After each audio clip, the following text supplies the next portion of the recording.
Bonjour à tous et bienvenue sur My Téléfoot. Merci Stéphane Moulin de rester sur My Téléfoot. Franck Leboeuf, Charlotte et on accueille Romain Chemoul.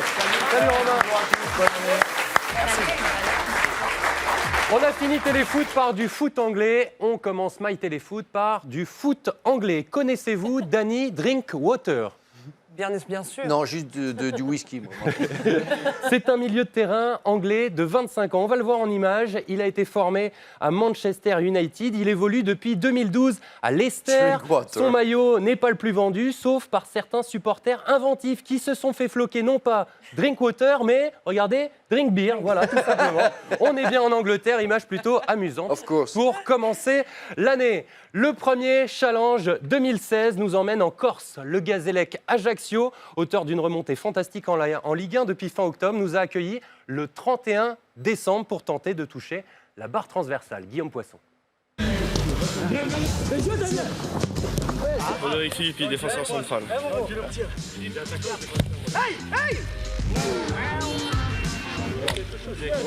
Oui, coach, milieu de terrain.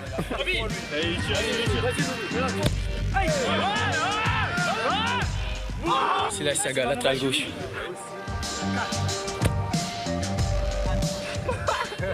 Bon, Kaïd Taïb, défenseur. Oui, c'est sans rebond. Clément Maury.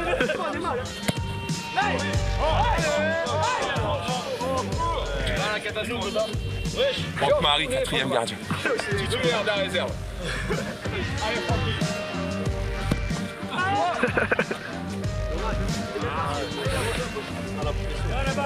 Numéro 1.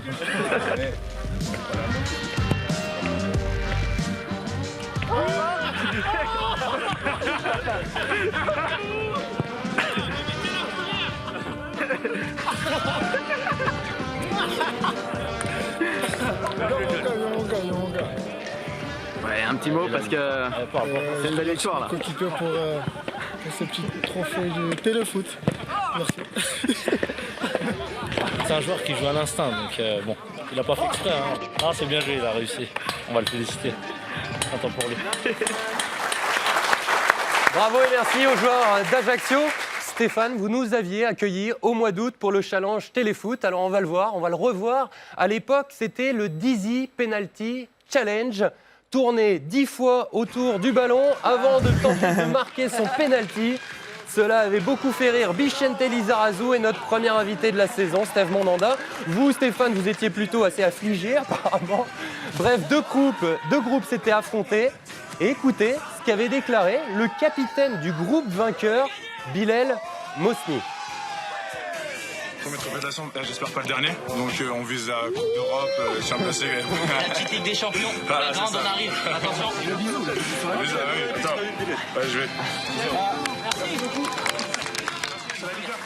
On vise la Coupe d'Europe, la Ligue des Champions, disait Bilal. Alors au mois d'août, c'était une blague. On en a parlé tout à l'heure dans Téléfoot. Aujourd'hui, vous en rêvez pas un tout petit peu quand même de la Ligue des Champions, voire d'une Coupe d'Europe ? Même pas en me rasant. Non. Même pas en vous rasant. Et vos joueurs, est-ce qu'ils en parlent entre vous ? Est-ce que vous les avez déjà surpris en train d'en discuter ? Non. On est assez lucide de la situation. On sait qui on est, on sait d'où on vient et on sait où on veut aller. Mais bon, on sait très bien que sur la durée, les grosses écuries devraient se rapprocher de manière significative. Et si vous êtes toujours sur le podium, à quoi ? La 30e journée, là, vous commencerez à y songer là ? Là, effectivement, on pourra en reparler, mais bon, on est encore loin de tout ça. Allez, les premières interactions de l'année 2016, Charlotte. Ça réagit sur les réseaux sociaux ? Ça réagit sur Chambly, bien évidemment, puisque c'est la victoire qui a marqué tout le monde dans Téléfoot. Et surtout le fait qu'on parle de Chambly aussi, puisque forcément, c'est ça aussi la magie de la Coupe de France. Alors voilà, Chambly à Téléfoot. Félicitations à Fred Desrochers. Il parle de Chambly dans Téléfoot. Je crois que ça les a vraiment marqués. On espère qu'ils vont aller très loin en tout cas. Et j'ai également sur vous, Stéphane, regardez, alors... Un club qui réussit en toute simplicité à l'image de son entraîneur, qui fait preuve d'ambition et d'humilité. 48 heures avec Angers, Téléfoot sur le SCO. Il y a une petite question pour vous. Des travaux prévus à Jean-Bouin cet été. Tribune, changement, siège en noir et blanc, pelouse, merci. C'est Sandra qui demande s'il y a des travaux qui vont être effectués cet été. Il me semble qu'il devrait y avoir des travaux au niveau du stade, notamment une tribune qui devrait être couverte si on renouvelle notre bail en Ligue 1 peut-être. Et puis Pascal aussi, évidemment, ça a réagi. Pascal passe à Téléfoot, je crois que c'est vraiment ça la magie de la Coupe de France, c'est d'entendre parler d'eux. Et puis, avouez, ce soir, vous attendez tous que le PSG tombe face à une petite équipe. Et puis, on a également remarqué que Zlatan ne parlait toujours pas le français. C'est le français qui doit parler le Zlatan, je pense. Certains ont remarqué la belle chemise de bûcheron canadienne. Ah, mais on n'a pas souhaité. Ils ont pas vu mes pompes On encore. n'a pas souhaité Lucien Lépompe, Ouais, trop, moi, je l'ai en vu. fait. Assorti, c'est la classe. Assorti, Franck. et là Quelle c'est souplesse, rouge. quelle souplesse. Oui, bravo. quelle souplesse, ouais. En parlant de Coupe de France, Franck, Les chaussures, quand même. attention, vous allez vous claquer, ouais. Oui, C'est oh, plus de oh. votre âge, tout ça. En parlant de Coupe de France, vous avez un bon souvenir de Coupe de France, comme ça, un souvenir marquant? Oui, moi j'ai une finale perdue, mais oui, il y a eu des bons moments. Il y a eu vraiment des bons moments. Alors, quand on est en Ligue 1 et qu'on joue dans des petits clubs, c'est quand même une purge hein, pour nous d'y Ouais. aller. On a peur. Non, c'est pas qu'on a peur, c'est que je crois que ça embête. On a envie de jouer des grands matchs. Désolé pour les petits clubs, mais c'est vrai que jouer sur un petit terrain bosselé et avec une ambiance de 2500 spectateurs, c'est pas réjouissant pour un joueur professionnel. Alors, par respect pour les gens, on y va. Mais c'est vrai qu'on a juste envie de se débarrasser du match, le gagner. Ce qu'a fait Angers, c'est-à-dire vite marqué. Là, tu sais que c'est fini, qu'ils ne reviendront pas. Mais c'est vrai que ça peut être une vraie purge et un vrai casse-tête et un vrai mal de tête après. Charlotte, toujours sur les réseaux sociaux, comment les footballeurs ont-ils souhaité la bonne année? On a relevé des vœux de joueurs sur les réseaux sociaux, vos joueurs préférés, ou peut-être pas, hein, d'ailleurs, ça dépend. En couple, pour certains, regardez Gareth Bale avec Madame, Dani Alves, d'ailleurs, très belle Madame. Thiago Silva également, fêtez ça en couple. Et on en a d'autres dans l'humour, comme le FC Bayern, regardez, qui a posté, qui souhaite un Happy New Year. C'est les jeux de mots allemands, je pense que ça va plaire à Franck. On dirait Tom Hanks. Avec la belle chemise allemande. Et puis, il y a le tweet raté de Mathieu Debuchy. Il a voulu souhaiter la bonne année sur ses réseaux. Il a cherché une photo de lui sur un moteur de recherche. Regardez tout en haut de l'image. Et il a oublié de redécouper sa photo, la capture d'écran. Il s'est Du coup, googlisé. il est devenu la risée des internautes parce qu'il n'a pas de photo de lui pour souhaiter dans son téléphone. Et bien, il n'a pas perdu son humour, Mathieu Debuchy. Il a reposté une photo de lui de bonne année, titrée Better. Est-ce que c'est mieux comme ça, en étant mort de rire? Je trouve que c'est sympa aussi. Rien compris à vous. Je sais, mais c'est des captures d'écran. C'est des Vous trucs connaissez de pas les geek, c'est pas de internets. votre âge. non, Et c'est regardez, ça. les Red Devils vous ont aussi souhaité la bonne année à tous. On va le voir en images, en vidéo. Ils étaient, voilà, c'est la grande classe, vous allez le voir. Regardez, on les écoute. C'est compagnie, ça? Ouais. C'est compagnie, effectivement. On n'a pas le son, mais le son est très drôle. Ça C'est change dommage. aussi. En télé, ça peut servir. Regardez, tous, Ouais, parce que là, ils ont l'air un peu cons. Hein. Et on a les Parisiens sans le son, c'est Je encore dis ça, mais je dis rien. Hein, mais... Sans le son, c'est encore pire. Et les Parisiens s'en sont chargés Arrête de également. fumer, les Belges. C'était sur les Là, réseaux Camara. sociaux de Serge Aurier. On n'a pas le son non plus, mais je vous assure qu'il vous souhaite bonne année et rien d'autre. En fait, c'est Ne des vous trucs inquiétez bien. pas, quoi. je ne vous trahis pas. On n'a pas le son, c'est dommage. Bah, on Ah, a eu à la fin. on a eu une syllabe, c'était déjà pas mal. Bref, c'était plutôt sympa de leur Ah, part. C'était bien votre reportage. Ah, on s'est éclaté. Merci pour les problèmes de son. Allez, on est ravis de retrouver Romain Chemoul pour la sale histoire de la semaine. Romain, une sombre histoire de transfert en Espagne. Oui, la sale histoire de la semaine, c'est un rêve qui vire au cauchemar ou comment gâcher la plus belle opportunité d'une jeune carrière. Le 28 décembre, Sergi Guardiola, un ancien attaquant d'Alcorcón, signe un contrat avec le Barça pour jouer en équipe B. C'est le rêve de beaucoup de joueurs, sauf que dans la soirée de la signature, d'anciens tweets refont surface.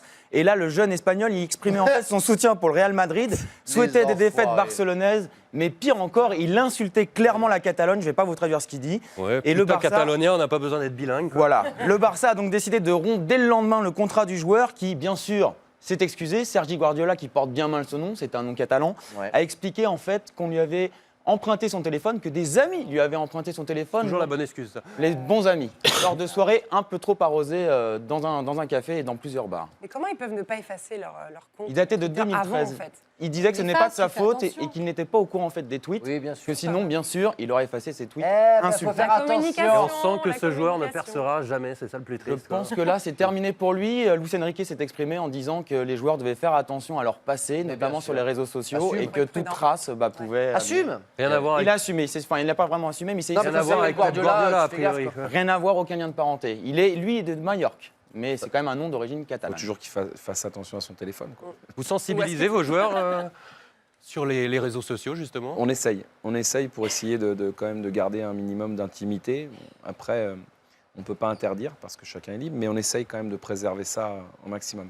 C'est très très dur quand même. Mais il y avait pas ça à votre C'est un époque, dossier très, Non. C'est pas ça. Non. très sensible, très délicat pour la nouvelle génération. C'était arrivé avec des jeunes joueurs du centre de formation du Paris Saint-Germain, Ah oui, oui. Également. oui, il y a un an à peu Ouais. près. effectivement. Mais après, il faut assumer Oui, c'est mieux. ces conneries. Vous l'avez dit. Vous avez un bonus ce matin, un Romain, une sale histoire Bah, anglaise cette fois-ci. Une sale histoire ne vient jamais seule et cette fois c'est un beau moment qui tourne à l'humiliation à la mi-temps d'un match de 3e division anglaise. Alors là, c'est un freestyler qui fait son apparition pour épater la galerie, mais comme vous le voyez, il ressemble un peu à Franck Leboeuf sur le terrain. Le jeune homme n'arrive même pas à enchaîner 3 jambes. C'est un grand moment de solitude et je sais pas pour vous, mais le plus drôle c'est le caméraman qui se donne à fond sur le côté pour filmer peut-être ce qui est le pire freestyle de Non, l'histoire. mais on voit, Il est peut-être encore. Non, mais là, déjà, il a un problème de hanche, il a un problème, ce mec. Ou alors il a vu. Il n'a pas fini le 31.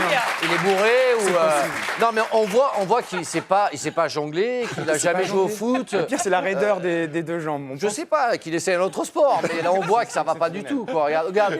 Oh là Et là, il va tenter un geste. Et Magnifique. Et là, Oh, le sombrero. voilà. Il n'était pas payé pour cette démonstration. J'espère pas. J'ai pas eu l'info, mais j'espère pas. Je pense qu'il a remplacé quelqu'un à la dernière minute. Mais la prochaine fois, Chemoul, déjà, t'as un nom bizarre. il est T'as appelé t'avais Leboeuf, fait il le arrête bœuf. pas. Mais la prochaine fois que tu m'insultes en me comparant à ce mec-là, je suis sûr que t'es tondu. Il va te faire la tête à Christian Jean-Pierre. Oui, faut jouer. La rubrique préférée de Franck Leboeuf à présent, qu'est-ce qui devient Stéphane, il s'agit de prendre des nouvelles d'un ancien footballeur pour découvrir sa reconversion. Et je vous propose de jouer pour découvrir cet ancien joueur. Et ce matin, c'est assez dur. Milieu de terrain, je suis surtout connu pour mes années auxerroises, même si j'ai passé 7 ans à Auxerre, 7 ans à Lyon également. Récoltant au passage 4 titres de champion de France, 1 avec Auxerre, 3 avec Lyon, à la JA. Philippe Violo, magnifique.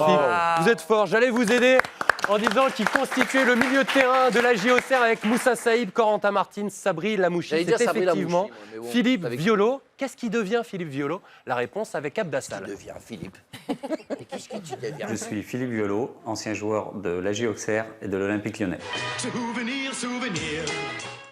Après avoir gagné 4 titres de champion de France et 2 coupes nationales avec Auxerre et Lyon, c'est dans le centre de Bordeaux que l'ex-milieu de terrain exerce son nouveau métier. J'ai monté mon cabinet de conseil en gestion de patrimoine. Voilà, donc je suis co-gérant de Baptiston Violo Associés. Donc le conseil en gestion de patrimoine, tout simplement, c'est d'aller vers les personnes et puis de leur apporter déjà le conseil et le service, que ce soit dans la recherche de produits financiers, d'assurance ou immobilier, et puis également la partie fiscale. Joueur, outre le placement, Philippe Violo avait déjà des facilités avec les chiffres et la négociation, ce qui lui a valu parfois d'être considéré comme l'intello du vestiaire. Bon, l'intello, on va pas aller jusque-là, quoi, mais effectivement, dans les différents clubs où j'ai été, je faisais partie des joueurs qui allaient négocier les différentes choses avec le président ou le coach. Voilà. Malgré ses atouts, l'ex-milieu de terrain ne s'est pas ménagé pour atteindre ses objectifs, allant jusqu'à multiplier les formations. On passe pas du statut footballeur à pouvoir exercer comme ça automatiquement, donc effectivement, il a fallu faire des remises à niveau, faire des formations que j'ai fait ici à l'INSEC de Bordeaux. Ça n'a pas été difficile parce que c'était quelque chose que j'avais envie de faire également. Comme je m'étais tenu informé de beaucoup de choses, donc voilà. Après, effectivement, de se remettre à écrire, à apprendre, c'est toujours un petit peu compliqué au début, mais ça revient très vite. Toujours un œil sur le football, l'ex-Auxerrois regrette la situation dans laquelle se trouve son ancien club. Comme on le sait, c'est très dur de retrouver le haut niveau, voilà, surtout avec les difficultés financières que peut avoir la GIA, et pas que la GIA, tout le football français en règle générale aujourd'hui. Donc voilà, je suis triste. Maintenant, comme je suis quelqu'un qui voit de l'avant et qui a toujours envie d'y croire, j'ose croire que ce club retrouvera l'élite et retrouvera la Coupe d'Europe.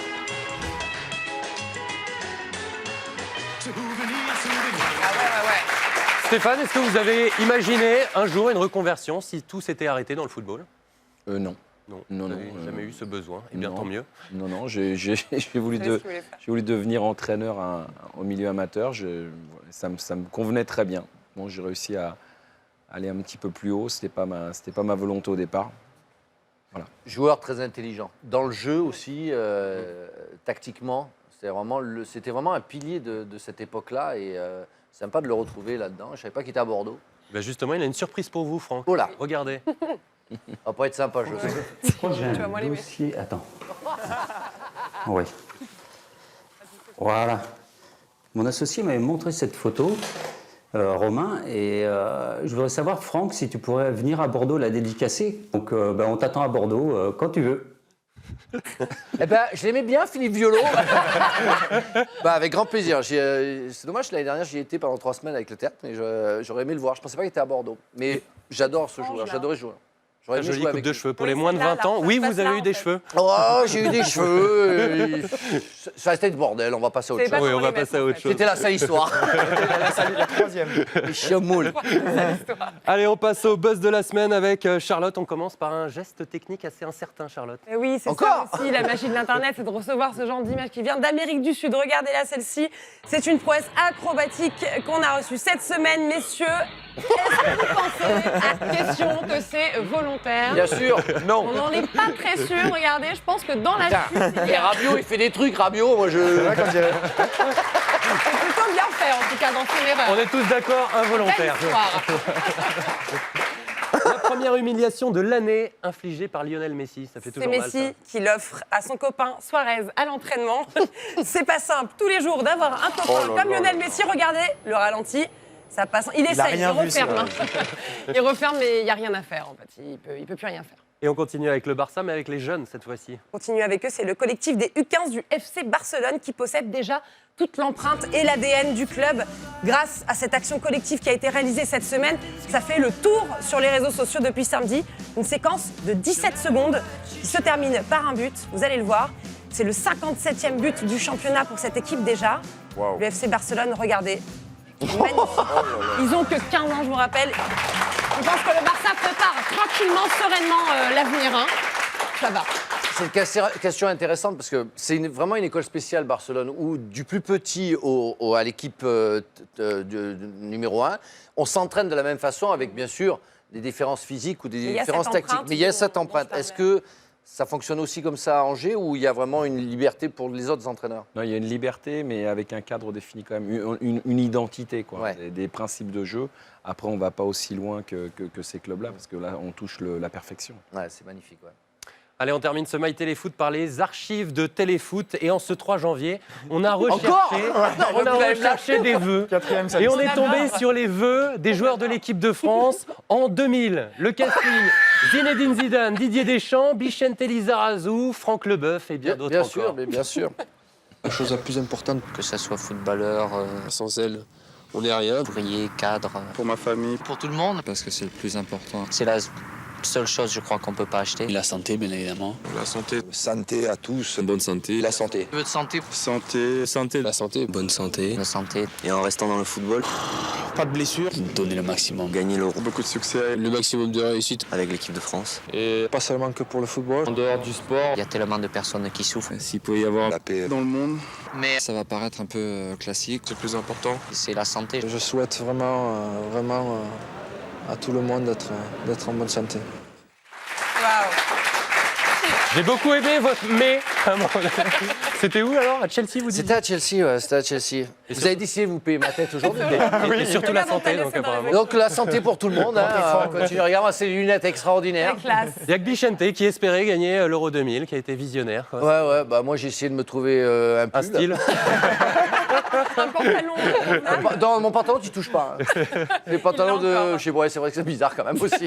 Vous Oh étiez la beau vache. déjà, mais non, Franck. Là, Chelsea, c'était là, très t'as beau. l'autoroute, On a de la chance de ne pas avoir ces archives-là. Oh la vache. Allez, c'est la fin de ce My Téléfoot. Un grand merci Stéphane d'avoir passé cette matinée avec nous. Merci Franck, Charlotte, Romain. Encore une fois, bonne année à tous. On se quitte avec le Père Noël. À dimanche prochain. Salut.